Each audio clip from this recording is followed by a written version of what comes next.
बिस्मिल्लाहिर्रहमानिर्रहीम। आज जो हम पार्ट डिस्कस करेंगे वो है क्लोरोप्लास्टिड्स। प्लास्टिड्स की अगर हम बात करें तो ये क्या होती हैं, मेम्ब्रेन बाउंड ऑर्गेनेलीज होती हैं और डबल मेम्ब्रेन बाउंड ऑर्गेनेलीज होती हैं जो ज़्यादातर, और पिगमेंट भी साथ इसमें होते हैं। तो membrane bound pigment containing organelles present in plants और दूसरे जो अल्गल सेल हैं उसमें पाए जाते हैं। अगर फोटोसिंथेटिक बैक्टीरिया की बात करें तो उसमें ये ऑर्गेनेलीज हमारे पास नहीं पाई जाती हैं। उधर बस इसके मेम्ब्रेन्स के कुछ सिस्टम्स होते हैं जो कि फोटोसिंथेसिस करते हैं। इनका बुनियादी काम क्लोरोप्लास्ट जो इसकी टाइप होती है, इसका काम फोटोसिंथेसिस होता है और इसी को हम जो है ना मोर डिटेल में हम पढ़ेंगे। तो इसकी टाइप्स की अगर बात करें तो क्लोरोप्लास्ट, क्रोमोप्लास्ट, ल्यूकोप्लास्ट होता है। Chloroplast green pigment containing organelles होती है। क्रोमोप्लास्ट हमारे पास पिगमेंट रखती है अदर देन ग्रीन्स और राइपन्ड प्लांट के फ्रूट में और हमारे पास फ्लावर्स में पाई जाती है। और ल्यूकोप्लास्ट जिस तरह ल्यूकोसाइट्स वाइट ब्लड सेल्स बगैर किसी पिगमेंट के होता है, इसी तरह ल्यूकोप्लास्ट भी हमारे पास बगैर किसी पिगमेंट के होती है।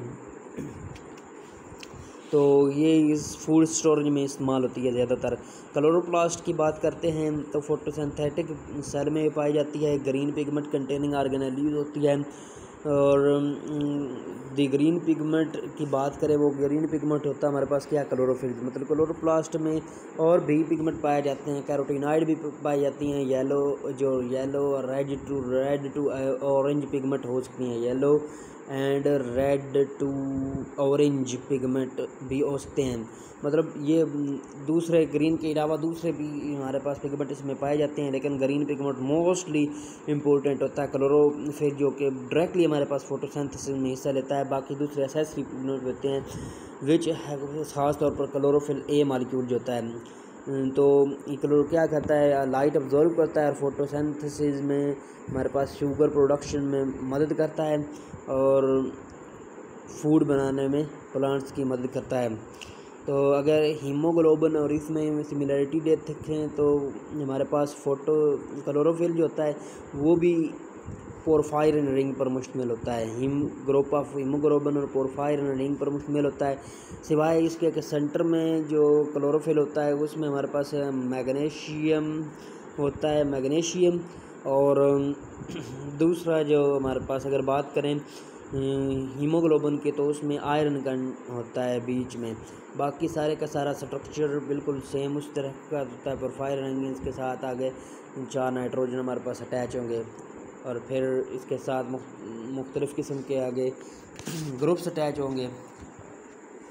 अगर हम बात करें इसकी शेप्स की और अपीयरेंस की और साइज़ की, तो ये शेप्स भी इसकी वेरी करती रहती है मुख्तलिफ सेल में। साइज़ भी 4 to 6 माइक्रोमीटर तक जो है इसका वेरी कर सकता है। मतलब ये बहुत बड़ी ऑर्गेनेली होती है। कुछ ज़्यादातर का नैनोमीटर में होता है साइज़, तो इसका जो है ये माइक्रोमीटर में होता है।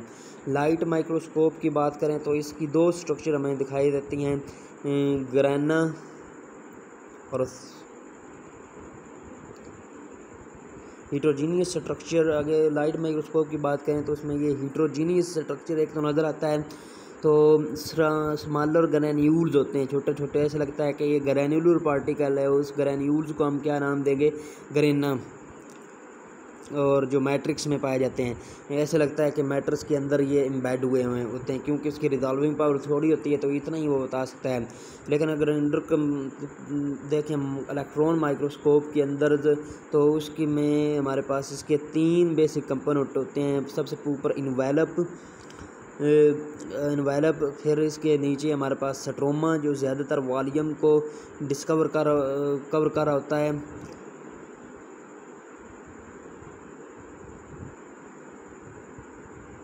और हमारे पास थैलाकॉइड्स या ग्रेना पर थैलाकॉइड पर मुश्तमिल होता है।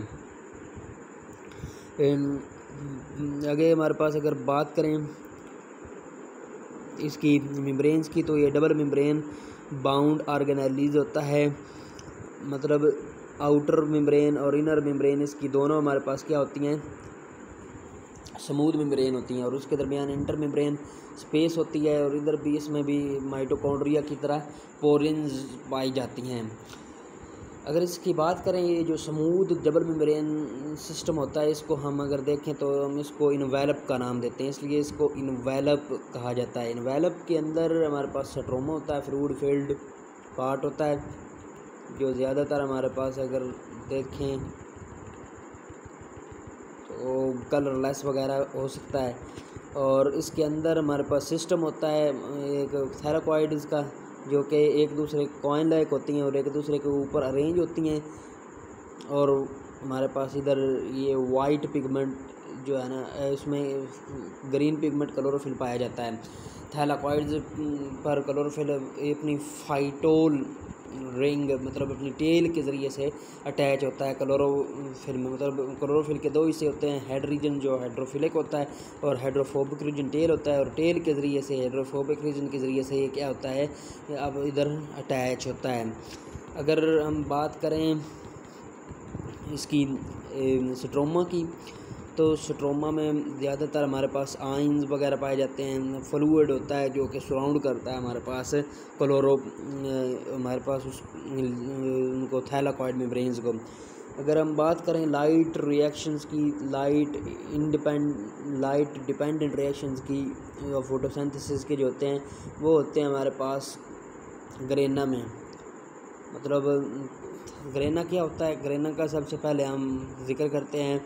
तो जो थायलाकॉइड होती हैं वो जब स्टॉक लगाती हैं प्रोटीन कॉइन का एक दूसरे के ऊपर, तो उसको हम क्या कहते हैं, ग्रेना। और ग्रेना नॉन जो है ग्रीन पॉट के ज़रिए से एक दूसरे के साथ लिंक कर सकते हैं। और उनको हम क्या नाम देंगे जो इसके ज़रिए वो लिंक करते हैं, इंटरग्रेना।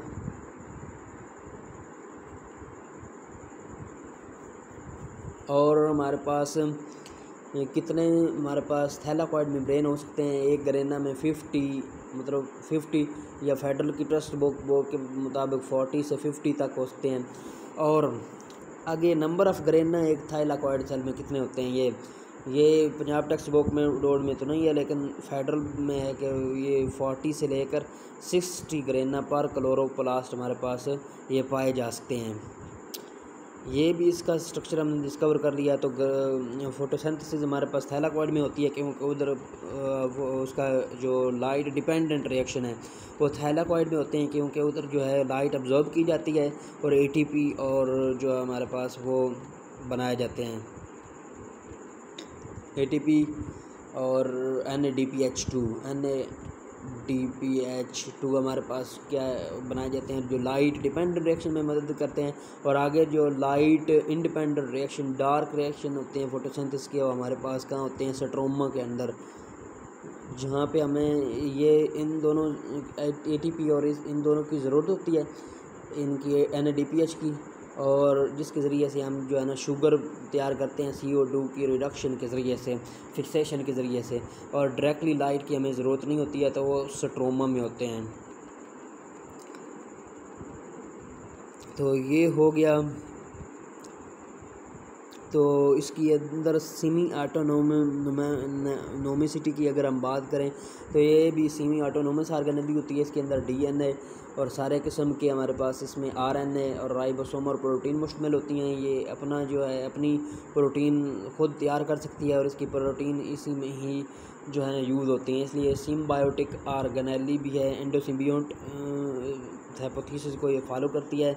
और इसी तरह से ये राइबोसोम की अगर इसमें बात करें तो 70S जो है राइबोसोम की भी इसके अंदर पाया जाता है। इस तरह सिंगल सर्कुलर राइबोसोम, मतलब बिल्कुल हमारे पास जो प्रोकैरियोट होते हैं उसके जैसे हमारे पास इसके फीचर होते हैं।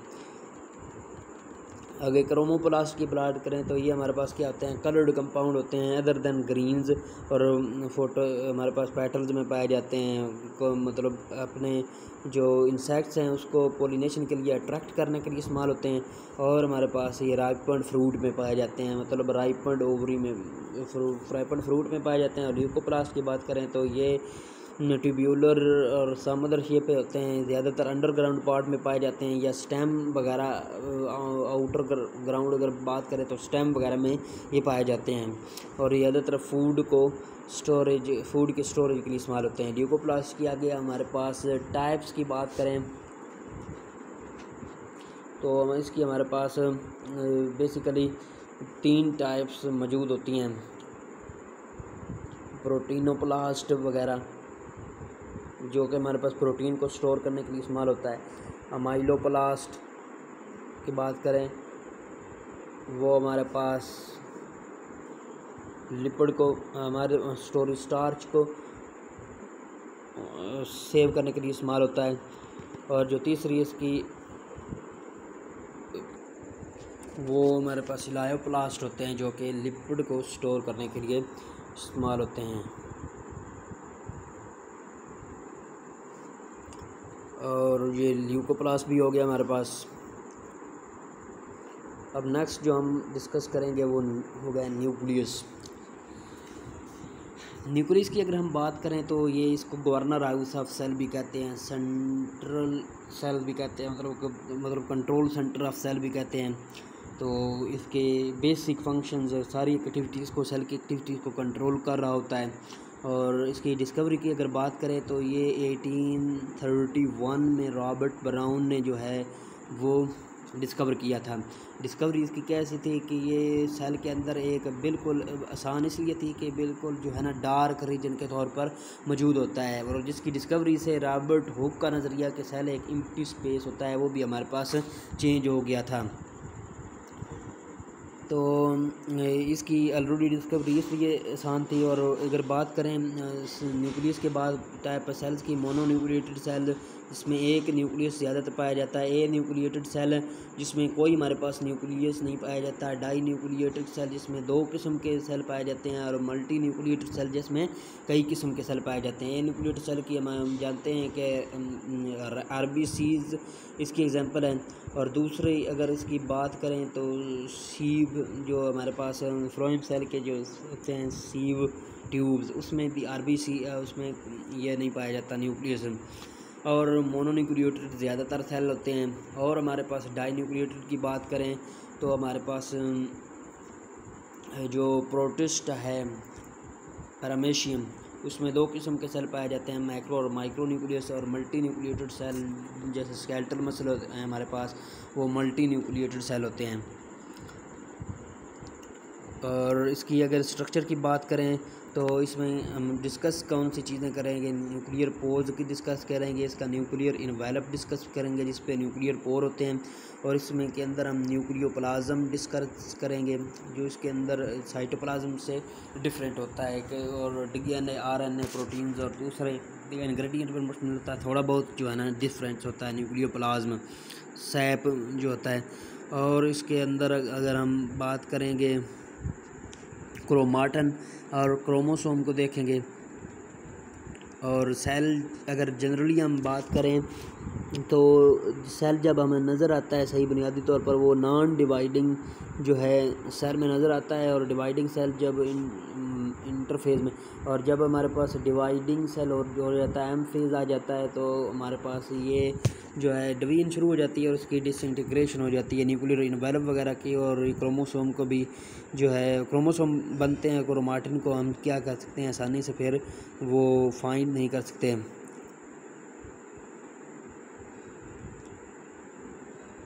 और न्यूक्लियर मेम्ब्रेन की बात करें तो ये भी सराउंडेड बाय डबल मेम्ब्रेन पर मुश्तमिल होता है, और इसके अंदर हमारे पास पोरिन्स होते हैं, पोर्स होते हैं, इसको न्यूक्लियोपोरिन्स कहा जाता है, जिसकी वजह से न्यूक्लियोपोरिन प्रोटीन पर मुश्तमिल होते हैं, और जो कि मटेरियल्स को साइटोप्लाज्म से अंदर और बाहर जाने में मदद करते हैं। जो राइबोसोमल RNA वगैरह बनते हैं वो बाहर जाते हैं, और दूसरे जो हमारे पास RNA पॉलीमरेजेस, DNA पॉलीमरेजेस होते हैं, जिन्होंने सेल के अंदर जाना होता है, वो साइटोप्लाज्म से सेल के अंदर हमारे पास जाते हैं। तो ये अगर बात करें तो एंडोप्लाज्मिक रेटिकुलम से कंटिन्यूस होते हैं, इसके साथ एंडोप्लाज्मिक रेटिकुलम होता है आउटर मेम्ब्रेन के साथ, और इनर मेम्ब्रेन जो है वो क्लोज करती है मोस्ट ऑफ द जो है साइटोप्लाज्म के कंपोनेंट्स को। आउटर और इनर मेम्ब्रेन जो है साथ कंटिन्यूस होती हैं इस तरह एक दूसरे के साथ कुछ सरफेसेस पर इस तरह। तो जहाँ पे पोर्स बनते हैं जिसके नतीजे में न्यूक्लियर पोर्स की अगर बात करें इसकी साइज़ की, तो अनडिफ्रेंशिएटेड सेल जैसे हमारे पास बड़े सेल होते हैं एग सेल में, तो वहाँ न्यूक्लियर पोर जो है 30,000 तक पाए जाते हैं। और डिफ्रेंशिएटेड सेल की बात करें हमारे पास एरेथ्रोसाइट्स, रेड ब्लड सेल्स, तो उसमें 3 से 4 ही न्यूक्लियर पोर सिर्फ हमारे पास पाए जाते हैं, जो ट्रैफिक ऑफ सब्सटेंस को न्यूक्लियस के अंदर और बाहर जाने में मदद करते हैं। न्यूक्लियोलस सेल के अंदर जो है डार्कली स्टेन्ड एक बॉडी होती है बिना किसी हमारे पास मेम्ब्रेन के होती है। और इसकी अगर हम बात करें तो बिना किसी मेम्ब्रेन के होती है, डार्कली स्टेन्ड होती है, और उसका काम हमारे पास क्या है, राइबोसोमल RNA जो है उसकी असेंबली करवाना, और फैक्ट्री होता है ये राइबोसोम की, जिस तरह राइबोसोम फैक्ट्री होता है प्रोटीन की। और इसकी 2 हमारे पास रीजन्स होते हैं, तो पेरिफेरल ग्रैनुलर एरिया, जो पेरिफेरल पार्ट होता है वो ग्रैनुलर होता है, और उसमें कौन से राइबोसोमल सब यूनिट के प्रिकर्सर पाए जाते हैं, यहाँ पे राइबोसोम जो है तैयार होती है। और सेंट्रल इसका एरिया जो फिब्रिलर टाइप होता है, जो लार्ज मालिक्यूलर वेट RNA और राइबोसोमल और RDNA पर मुश्तमिल होता है। राइबोसोमल है या रिकम्बिनेंट है, ये साथ क्लियरली मेंशन नहीं है। It is the nucleus where, nucleus जो है राइबोसोम वहाँ असेंबल होते हैं और फिर न्यूक्लियर पोर के ज़रिए से हमारे पास बाहर आ जाते हैं। अगर क्रोमोसोम्स की बात करें तो क्रोमोसोम डिवाइडिंग सेल में इस तरह का हमारे पास स्ट्रक्चर अपीयर होता है। क्रोमाटिन वैसे आमतौर पर डार्कली स्टेन्ड बेसिक डाइज के ज़रिए से, अगर इसको फ्यूजन स्ट्रेन वगैरह जो है ना वो DNA के लिए इस्तेमाल होते हैं, और कई किस्म के हमारे पास DNA जो हैं वो जो है DNA के टेस्ट के लिए हमारे पास स्टेन्स इस्तेमाल होते हैं, जेम्सा स्टेन वगैरह जो बड़ा मशहूर है। तो क्रोमोसोम्स की अगर हम बात करें तो क्रोमोसोम्स क्रोमाटिन मटेरियल जो डार्कली स्टेन बॉडी होता है सेल के अंदर, तो वो जब डिवीजन होती है तो कंडेंस होना शुरू हो जाता है। कंडेंस हो के वो इस किस्म का जो है ना, इस किस्म का जो स्ट्रक्चर बनाता है जिसको हम क्रोमोसोम कहते हैं। क्रोमोसोम्स आर्म्स और सेंट्रोमेयर पर मुश्तमिल होते हैं, और 2 क्रोमाटिड पर मुश्तमिल होते हैं। ये और ये मतलब ये इस तरह, ये एक क्रोमाटिड है और ये दूसरा क्रोमाटिड है, मतलब अगर डिप्लॉयड है ऑर्गेनिज्म, B2N क्रोमोसोम उसमें पाए जाते हैं। तो इसमें क्या है, ये दोनों एक दूसरे के साथ ही अटैच हैं, तो इसको हम क्या कहेंगे, सिस्टर क्रोमाटिड्स। और जिस जगह पे अटैच होंगे वो उसको हम क्या कहेंगे, सेंट्रोमेयर रीजन्स। और उसके ऊपर हमारे पास ये काइनेटोकोर प्रोटीन अटैच होती है, और इसको हम प्राइमरी कंस्ट्रिक्शन भी कहते हैं। और कुछ में हमारे पास इधर ये अगर प्राइमरी कंस्ट्रिक्शन है तो इधर जो है सेकेंडरी कंस्ट्रिक्शन भी होती है, टीलोमेरिक, जहाँ पे हमारे पास DNA पाया जाता है, और या सैटेलाइट DNA वगैरह पाया जाता है। और क्रोमोसोम्स की बात करें DNA और प्रोटीन पर मुश्तमिल होता है। एक क्रोमोसोम में एक मालिक्यूल होता है हमारे पास DNA का। तो क्रोमाटिड की बात करें तो ये बिल्कुल क्रोमोसोम के एग्जैक्ट रेप्लिका होते हैं, एक दूसरे के साथ जैसे होते हैं, जैसे ये हमें बहुत ज़्यादा क्रोमोसोम जो है ना दिखाई दे रहे हैं, तो सिस्टर क्रोमाटिड्स भी दिखाई दे रहे हैं जो कि एक दूसरे के बिल्कुल एक जैसे होते हैं। आगे इनकी स्पेसिफिसिटी की बात करें तो हर जो है हमारे पास स्पीशीज़ में इनका नंबर जो है कांस्टेंट होता है। ह्यूमन में 46 क्रोमोसोम, चिंपैंजी और पोटैटो में 48 क्रोमोसोम्स, और फ्रूट फ्राई ड्रासोफिला में 8 क्रोमोसोम्स, गार्डन पी में 14 क्रोमोसोम, और ओनियन सेल में 16 क्रोमोसोम्स, और हमारे पास अगर हनी बी में 32 क्रोमोसोम्स, और बात करें कुछ प्लांट्स में, कोनिफरस प्लांट जो हैं उधर 500 पेयर्स तक चले जा सकते हैं। और हमारे पास पेनिसिलिन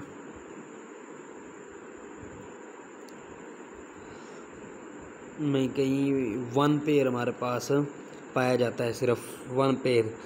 और कुछ क्रोमोसोम में मेल और फीमेल में डिफरेंट क्रोमोसोम हो सकते हैं। जैसे अगर हनी बी है तो वो डिप्लॉइड और अप्लाइड होंगे मेल, और डिप्लॉइड होगी हमारे पास फीमेल, मतलब मेल में हाफ क्रोमोसोम होंगे ड्रोन्स में।